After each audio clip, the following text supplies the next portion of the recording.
रमेश पिछले 10 सालों से शहर के सबसे बड़े मुर्दा घर में चौकीदारी कर रहा था। उसे अंधेरे और मुर्दों से कोई डर नहीं लगता था। हर रात वो अकेले ही ड्यूटी पर होता, लाशों को आते जाते देखता, लेकिन कभी किसी तरह का अजीब अनुभव नहीं हुआ। लेकिन उस रात कुछ अलग था। रात के 2 बजे जब पूरा मुर्दा घर सन्नाटे में डूबा था, रमेश ने गेट पर दस्तक की आवाज़ सुनी। वह चौंका क्योंकि इस समय कोई नहीं आता था। उसने सीसीटीवी देखा, कोई नहीं था। फिर से ठक ठक ठक।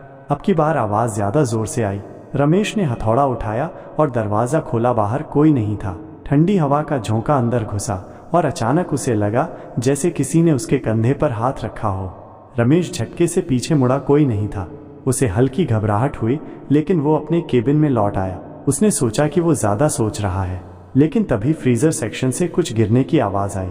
वह दौड़कर अंदर गया। वहाँ टेबल पर रखी एक लाश आधी ज़मीन पर गिरी हुई थी। रमेश के रोंगटे खड़े हो गए। उसने हिम्मत जुटाकर लाश को उठाया और सही जगह रखा, लेकिन जैसे ही उसने लाश का चेहरा देखा, उसका दिल दहल गया। वो चेहरा उसका खुद का था। वो हक्का बक्का रह गया। पीछे हटते ही उसका पैर किसी चीज़ से टकराया। उसने नीचे देखा, एक शव पड़ा था और उसकी आंखें खुली थीं। वो सीधा रमेश की ओर देख रहा था। रमेश चीखता हुआ दरवाजे की ओर भागा, लेकिन तभी एक भयानक धीमी हंसी चारों ओर गूंजने लगी।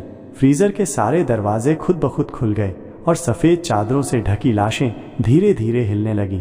रमेश ने आंखें बंद कर लीं और बड़बड़ाने लगा, कुछ नहीं है, कुछ नहीं है, ये मेरा वहम है। तभी किसी ने उसके कान में धीरे से फुसफुसाया, तू भी अब हमारे साथ ही रहेगा। सुबह जब अस्पताल के कर्मचारी आए तो उन्होंने देखा कि रमेश ठंडे फर्श पर पड़ा था, मरा हुआ।